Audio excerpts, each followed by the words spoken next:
You might be thinking, Matt, you're cooking on induction cooktops, you bloomin' softy. I get it, you know, I really should go and light a fire, shouldn't I? You know, or use one of those butane burners with the little canisters, you know. That's what I should do, shouldn't I? But you know what? This is so quick, so that's really nice. But when you're out there and it's cold and those little canisters won't work, or it's windy and you can't get them to, you know, put heat into your kettle, this solves the problem. But to be able to run an induction cooktop, you need a serious bit of power.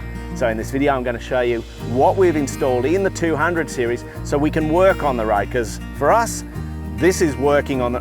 I shouldn't tell you that, should I? It'd upset you. All right, let's dive into it and I'll show you how we've set the 200 up so we can live off grid when we're on the road. Now, we all have different needs when we go bush or when we go out in our caravan or our boat. And these sort of systems are what are going to suit those sort of applications. Boating, caravaning, camper trailers, touring like this, or working out of a vehicle. Basically, you're in a situation where you've got a need for a lot of power, and AGM batteries or lead acid batteries, they're heavy, they don't really have the storage capacity of the modern lithium style batteries. And so that's sort of the need you have, or you might be just the person that wants some really cool gear and good quality equipment in your setup. But at the end of the day, we're all, you know, we all kind of have different needs. So I totally understand that what we've set up here won't suit the vast majority of people that are looking for a solution.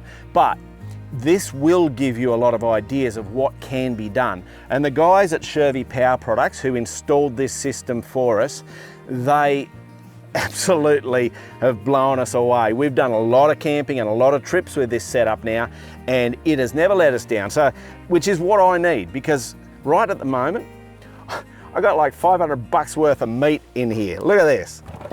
Ouch. Yeah, Mrs. Mad Matt and I are trying a carnivore diet, so that's full of meat. Not bad, eh? But you know what? We've got a second fridge over there, which is also full of meat. I do not need all of that, you know, thawing out because the fridge failed or the battery system couldn't keep up with it. It absolutely keeps up with it, but this is why we want that quality sort of system. Now, so that's, you know, sort of the start of it there, but on this side of the vehicle, we've got a few things going on. So that we can cook, we've got two 240 volt outlets over there, and you know, you just saw me make my coffee with that outlet. And over here, we've got some USB-C and A charging ports, so we can charge our phones and stuff like that. We just tend to sit them up here and they can charge over here. So that's just convenience on that point. Now, before we go over to the other side of the vehicle and I show you the engine room of this system, there's a lot to that. You'll love what I'm going to show you over there. I just thought I'd show you this control panel here. Just tap the screen and you can see the state of charge. Now, we haven't driven the vehicle since we got to camp yesterday. We've cooked dinner, we've cooked coffee, we've done bacon and eggs for breakfast, and I've got 71% of the battery still left. Sorry, and we've also charged all of our camera gear and computers and everything else overnight, and we've still got 71% of the battery left. So we could stay here all day today and tonight, and we would still have battery left. And we're running 2 fridges, and it's about 30 degrees today already.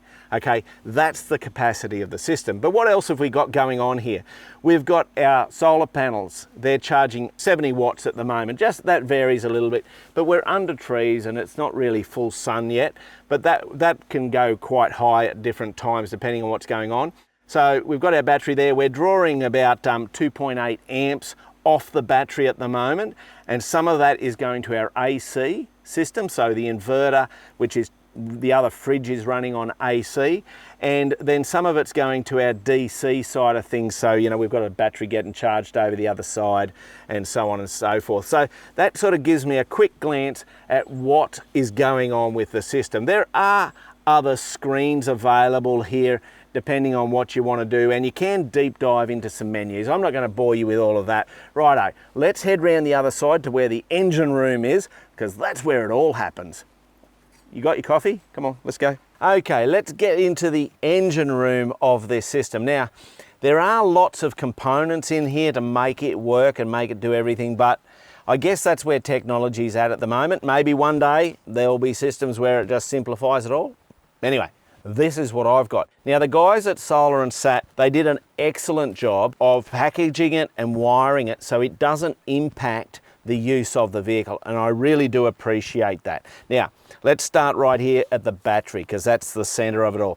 This is a lithium battery. It's 600 amp hours. That's the size of it there. It weighs about 40 kilos, I believe. Now, this is the thing about their batteries. They've designed it so that it can discharge at 250 amps from full charge all the way to zero. 250 amps the whole way. And to do that, there's definitely some very good quality battery monitoring systems inside the battery, but they've also used buzz bars to join the cells together. So these batteries are really, really well built so that you can do that. But the other thing is they've designed the battery so you can charge it at 250 amps as well. So to do that, this is theoretical. You're not actually going to actually do this, but theoretically this battery can be charged at 250 amps by 50 amps coming in from the DC-DC charger, which is the vehicle's alternator, the 2 solar chargers, and if we plugged this inverter into shore power or house power, we're going to be able to put 250 amps into this battery, and the battery's going to say, give it all to me. It's going to love it. So that gives you an idea of the quality of the battery that's in here. Now the next area is with regards to charging the battery, and there's 3 ways we do that. This is a 50 amp DC-DC charger. So this is taking electricity from the alternator when I'm driving, and it puts 50 amps into the battery when I'm driving. So that works really well. The next system is the solar chargers. Now on the roof we've got 4 200 watt solar panels, and we've got these 2 solar controllers here. Now these are an MPPT controller. These are a very efficient type of solar controller. What they're doing is they're looking at the solar panel and they see if there's a shadow goes across the panel, and when that happens the panel does different things and can output sort of different voltages and therefore be less or more efficient. Now you can imagine when you're driving under trees, that's changing all the time as the shadows go across the panel. If that's not controlled really well, you don't get as much electricity out of the solar panel. These MPPT controllers, they monitor that and they look at what's going on, and they, at microseconds, they manage that so that they can draw every little bit of solar energy out of the panels. Now, it's way more technical than that, and I don't fully understand it, but that's how it was sort of explained to me. What it means, and this is what I do care about, is if I go for an 8-hour drive and I've got shade and sun and all sorts of varying things going on upstairs with the solar panels, these are getting the most power out of those panels as possible and shoving it into the battery. That's what I care about, and so far the lowest I've ever dropped this battery is about 20%.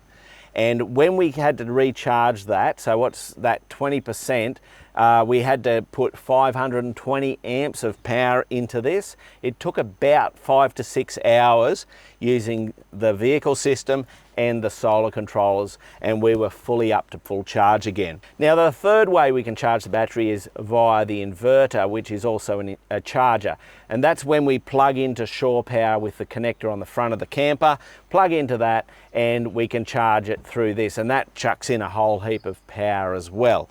So that's the 3 ways that we can charge the battery. Let's talk about the next area, which is how we take power off the battery.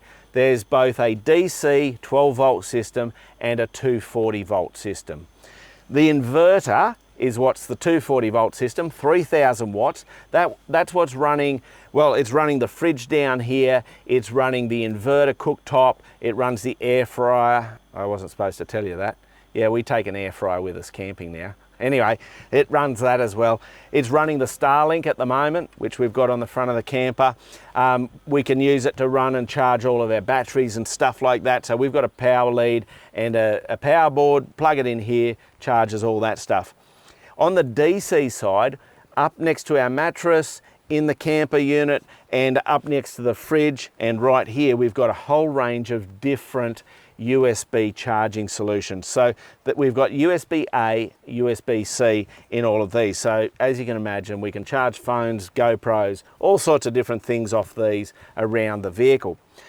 A lot of them are 65 watt USB-C chargers, which really jams the power into the device nice and quick. And that just means that when we're on the road and working like we are today, we can charge things quickly and efficiently, and we're not dealing with flat batteries. And because we've got so much battery power here, we're just not dealing with any issues around power. If we want it charged, we can charge it. So for example, last night we got here, we had a heap of flat batteries and 2 computers that needed charging and a whole bunch of stuff. I just set it all up here on a table and we had multiple devices being charged at once, no dramas at all. Now obviously this system was custom designed for our needs, and your needs are probably somewhat different. But you know, the thing is, Shervey Power can make the system suit you. And that's what I love about this is I went to them and I'm like, guys, this is what I need. Can you do it? And they're like, yep, there you go, Matt. So that's the beauty of it. But you know, you got a caravan, you can get a system like this. You might just need a big battery and solar, and you don't need all of this other stuff. It's customizable. Okay, so that's the beauty of it. Now I've also got here a 12 volt Anderson plug, and this connects to the battery, and I use that to run my Sabre twin air compressor when I'm pumping up my tyres, and that just gives me heaps of power for that. I don't have to run it off the alternator or off the vehicle. So again, I can just use my lithium to do jobs like that. Well, that's my setup. Let me know in the comments down below if you've got any questions about how this system has been put together, and let me know how you've set your vehicle up and what you like in your vehicle setups. I'm Mad Matt. Stay safe on the trails.